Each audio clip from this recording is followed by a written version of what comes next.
Okay, 8 minutes after 7, the Morrison government's long-awaited plans for a national anti-corruption body have finally been detailed, almost a year after the draft was delivered to the Attorney-General.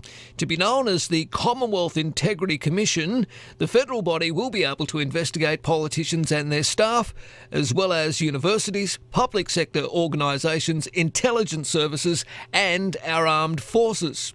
But it's already under criticism for proposing secret private hearings and imposing a high barrier for political conduct to be scrutinised.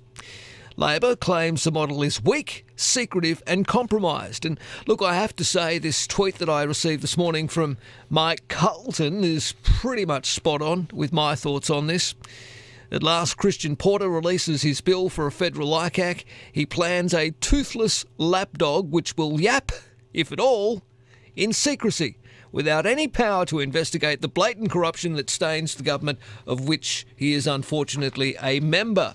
Andrew Leigh is the Shadow Assistant Minister for Treasury. He's on the program. Andrew, good morning. Good morning, Marcus. You've campaigned long and hard for a federal ICAC. Are you at all surprised by the fact that this is a kind of watered-down ICAC, if you like? This is more a cover-up commission than a corruption commission, Marcus. You've been on the case as much as anyone on this, and I think the government is only acting because of the strong public pressure that has been on your program and from Labor, from independents like Helen Haynes. What we've delivered is, just as Mike Carlton said, a corruption commission which can't initiate its own hearings, which doesn't have the power to sit in public, which wouldn't have the power to look back through so many of the scandals that have emerged under the Morrison government.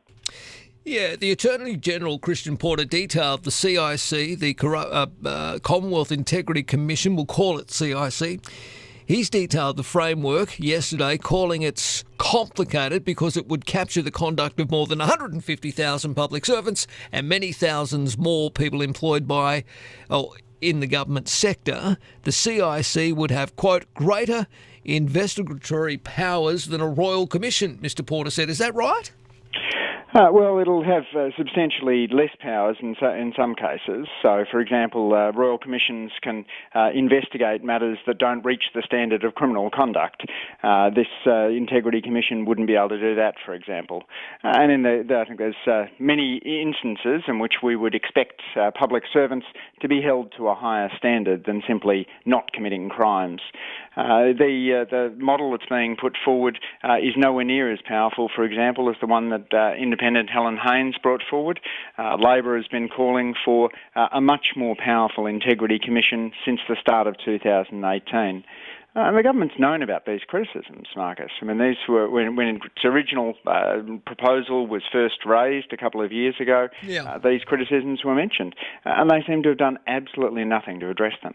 All right, well, the CIC would include the power to tap phones, carry out search warrants, compel witnesses to testify at hearings and force people to surrender documents and other evidence.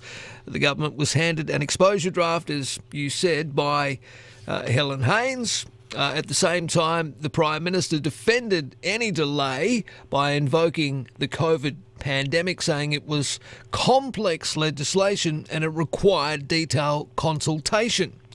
Well, he thundered in Parliament, I was not going to have one public servant diverted from the task of focusing on our whole of government approach dealing with this pandemic. All right, well, we've done very well with the pandemic. It's now time to shift focus, not entirely away from dealing with COVID-19, but to get this important piece of legislation passed. But, if it's a toothless lapdog, what's the point? Yeah, it's interesting, isn't it, Marcus? The pandemic didn't seem to stop Scott Morrison spending a week up in Queensland campaigning for Deb Frecklington's state election campaign, but it's been his go-to dog-ate-my-homework excuse for not going ahead with the Commonwealth Integrity Commission. They don't seem to have done much work over the past year. This model is similar to the model that they were talking about a year ago. The government's simply been sitting on their draft bill, prompted into action only now because of so much discussion around the Leppington Triangle, around sports rorts, around regional rorts, the stacking of the Administrative Appeals Tribunal, the stacking of the Australia Post Board by Liberal Party mates. There are more scandals than you can poke an Auditor-General at coming out from this government, and that's why they've brought forward this model, which is frankly inadequate and needs to be strengthened.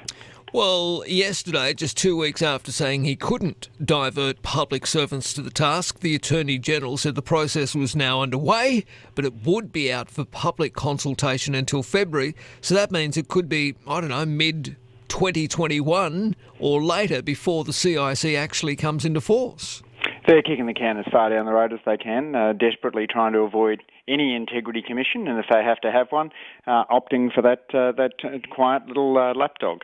They don't want an integrity commission because they know exactly what it would do. It would go after the sort of misconduct that we've seen from the Morrison government. The regional grants going 90% to coalition electorates. The sports rorts being sorted out on colour-coded spreadsheets with political pork barrelling rather than focusing on the most needy clubs. And these are people who are missing out at a time when we're facing a global pandemic and a recession. This is no time to be wasting public money. It's absolutely vital that we have the Integrity Commission. It's also, Marcus, vital that we boost the funding for the Auditor-General, whose funding's been cut by a fifth over the course of the coalition government.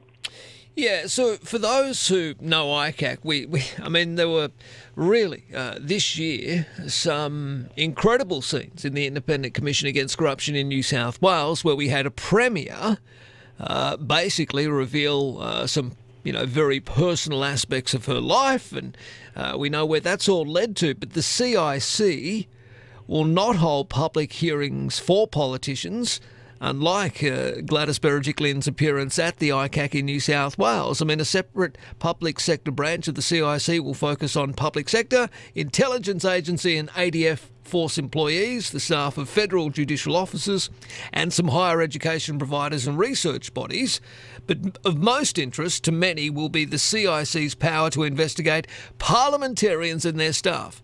But if we're looking for, the Prime Minister or, a federal minister to be publicly held accountable on television screens inside a room like we saw the Premier at ICAC, that's just not going to happen, is it?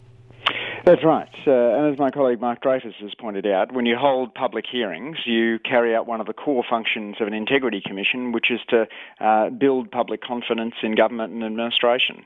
David Ip, the late commissioner of ICAC in New South Wales, talked about the importance of public hearings in encouraging other witnesses to come forward. They serve a vital part of the work of an integrity commission. It does seem pretty strange to me, Marcus, that the Prime Minister was happy to castigate Christine Holgate for her role over the Cartier watches very publicly in Parliament, but now wants the integrity issues of his own government to be scrutinised privately behind closed doors. Well, it's a little hypocritical, isn't it? It's extraordinary. All right then, good to have you on the program as always, Andrew. Likewise, Marcus. Thank you. Talk soon. There he is, the Shadow Assistant Minister for Treasury.